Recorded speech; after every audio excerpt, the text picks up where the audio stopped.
Good morning, everyone. Um, this week's Torah portion is called Pekude, and it is the last portion in the book of Exodus. Um, this week begins with an inventory of the fantastical physical elements of the Mishkan, the now completed sanctuary, and ritual items that the wandering desert people have assembled to carry in their midst as they move through the wilderness. The times that they are to journey on or stop for the night are determined by mysterious signs. Cloud mass resting on the Mishkan tells them to stop, and an apparently non-consuming fire then burns all night as they are resting. And Torah presents and recognizes both of these signs as the divine presence filling this sanctuary. And it goes on, Torah, to emphasize, as it's been doing for the last, well, this is the fifth chapter of the book of Exodus, that has just focused on these physical details of building a container um, of people who came at the beginning of the book of Exodus, came out of enslavement, constriction, witnessing the most horrendous uh, turmoil, deadly catastrophes, just coming out with nothing except matzah. um, and now they've built, and we've been told, shown week after week, verse after verse after verse, all these incredible physical gifts from we don't know where to construct this Mishkan, and the construction of it, which it is said at the end of the Parsha, Moses completed the work. This structure has really so fulfilled some higher mission of human accomplishment that the fullness of divinity has come and rested in it and on it and filled it. So the midst of this new society that humans can build has happened out of literally the ashes, right, of enslavement. And it's as if Torah is saying to us, don't underestimate the importance and power, the value and meaning of what you humans build. We actually have the capacity, if we know how to work together with the right heart and mind, we have this power and capacity to build a society that centers and embodies beauty and goodness in the world, that can actually transport among us, with us, to us, fill us with the promise of humanity. And it's doing this by just listing, here's just a random sampling that I took from the Parsha of the physical elements. And I want to just talk about what and explore and understand. I want to understand what is the message about these physical elements, um, the ingredients of our life that come to us that we have to work with. There's nothing excluded. Here's just a random reading from the uh, maybe the second verse of the Parsha. There were 100 ingots of silver for the casting of the sockets, 100 bases per 100 ingots, an ingot per socket. And then it says, and sheets of gold split into threads amidst the blue violet. So where did all this come from? what is Torah saying that is all around us, that is actually available to us so that we can come together as humans and build a society of promise. This is what has been accomplished. And because the Mishkan, this literally this indwelling place for what we now know as the Shekhinah, the imminent, the presence in the form of life, the plane of life that we live on, where godliness is and witnesses everything, that this Mishkan has become this refuge for this enlightened consciousness. And the physicality of all the parts, I think, is to say, this is our part. We are in this physical world. We have the creativity, the know-how, and the heart to create something beautiful and enlightened out of the physical elements of our world. And in this particular parsha, what strikes me is how Torah is uh, naming this Mishkan, the inner sanctum of the Mishkan, as a tent of all witnessing, the Ohel Moed, it's this tent. And I see it as a place where our hearts and our minds will be mirrored. That in the midst of, if we need, if we are to build as humans a society, and I know we're all sitting here thinking, is it too late? Has this ship sailed out of the wilderness, and are we now just in the wilderness? And I just want to say, let's take heart from this, that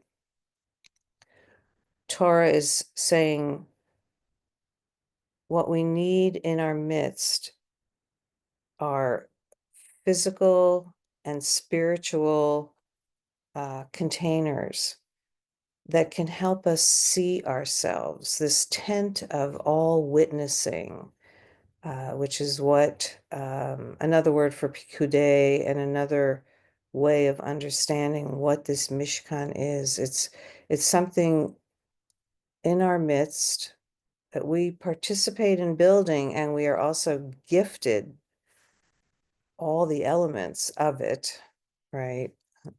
Where did all this stuff come from? It's something, if we put in our midst these relationships and building processes that show us who we are and how we are really showing up, that this is what can bring us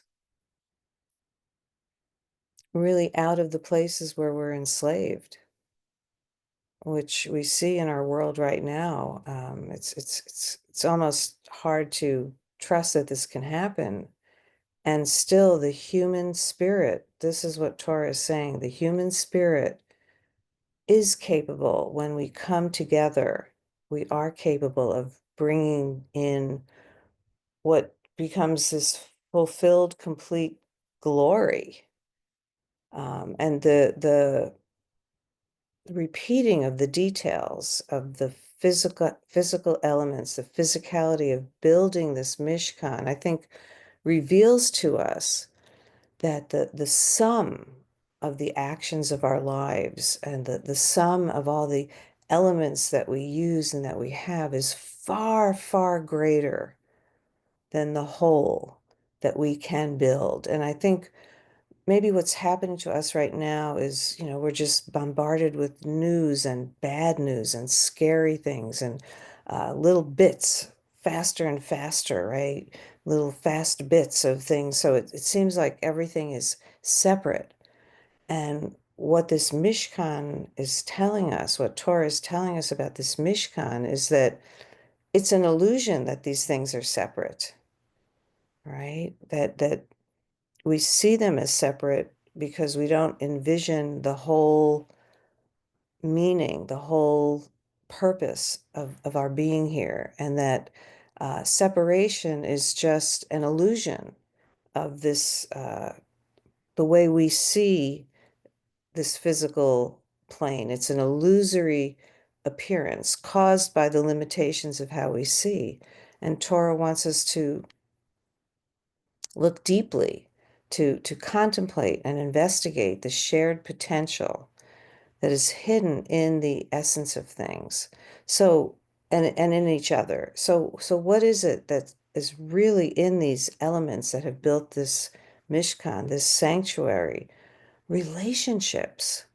The relationships between the people must have been so um, in harmony and in just this beautiful working together. And so Torah is built, it's the fruit of our collective actions, right? We're told over and over in so many different ways through the story that everyone has to participate. Um, so everyone has to organize themselves to figure out how to participate. I mean, for me, this is actually what diversity, inclusion, and equity means. I think that we could say this parsha is saying, excuse me, the Mishkan is built by embracing diversity. Everyone who came out has to participate, right? Inclusion, everyone has to bring whatever they have, whatever they find, and to know also that the Mishkan, I think Torah is telling us another clue that the Mishkan is built on what one of my favorite contemporary writers, a Native American biologist and philosopher named Robin Wall Kimmerer, what she calls the gift economy. Where did everything come from? She says, look deeply at nature and how we are supposed to be in relationship to nature and to whatever it is that we construct as our refuges and to support our lives. And this is what the Mishkan is, right?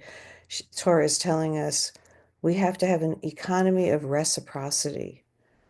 Forget this taking, these who we're calling oligarchs. All they're doing is taking and taking and taking. And in the next book, we're going to meet Korach, who is actually the actual threat to Moses, who completed the work of the Mishkan. The Korachs are the ones who just take. And Torah is saying, no, this is all built from gift. Some of the gifts, Torah tells us, were from the Egyptians who wanted us to succeed. Most of them from the mysteries of the wilderness. And so, what do we do when we receive gifts? What is the purpose of inhabiting this economy, this gift economy of reciprocity? It's because what is generated, right, when there's an economy, relationships of gift giving, and reciprocity is generosity and wisdom. Oh, everything comes from everyone. Everything comes from all of us. We have to share. And so the materials of the Mishkan are built, the materials come to us, and then we build only if we have willing and generous hearts.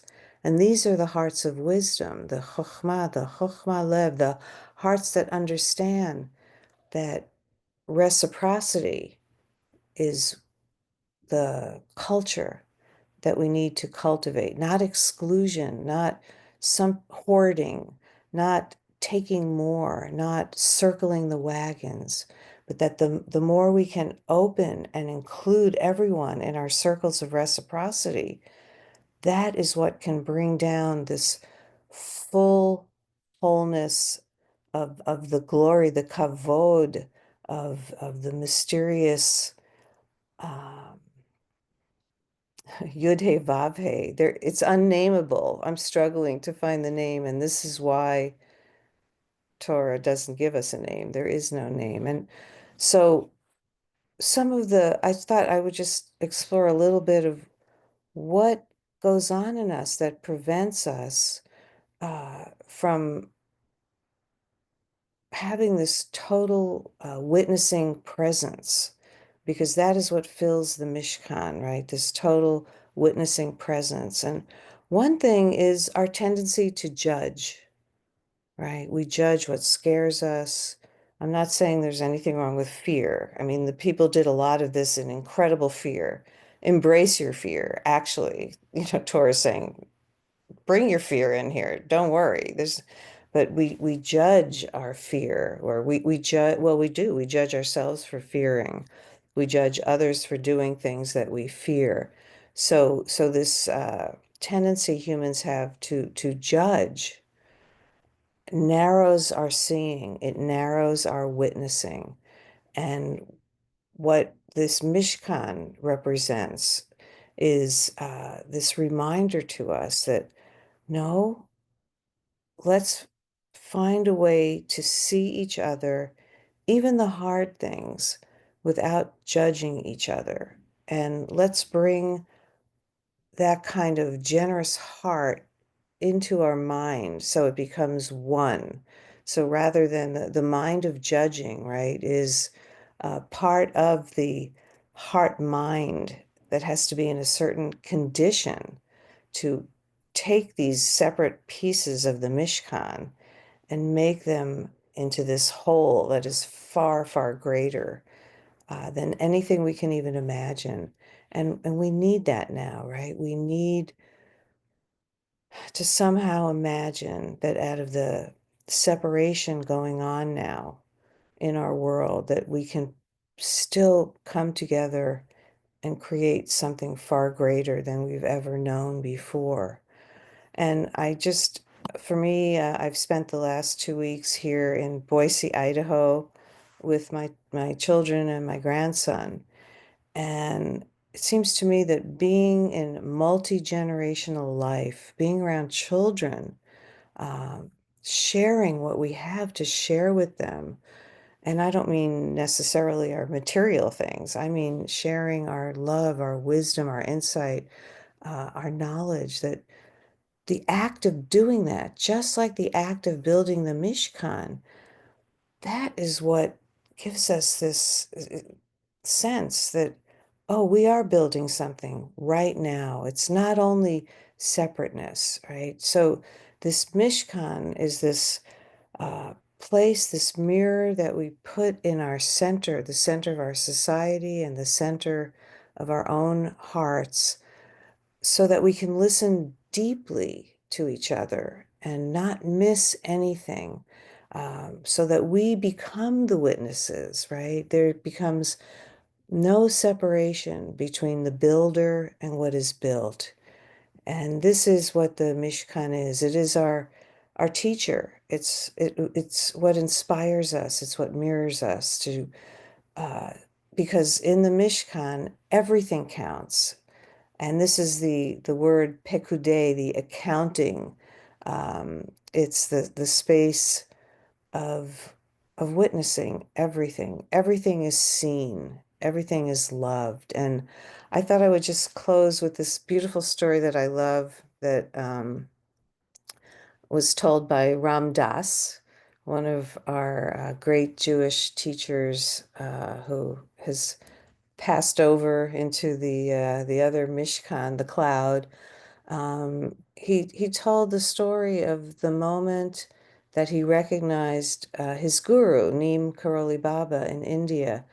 And it was when uh, Neem Karoli Baba let Ram Dass know that he could read and see everything that was in Ram Dass's mind, and he still loved him.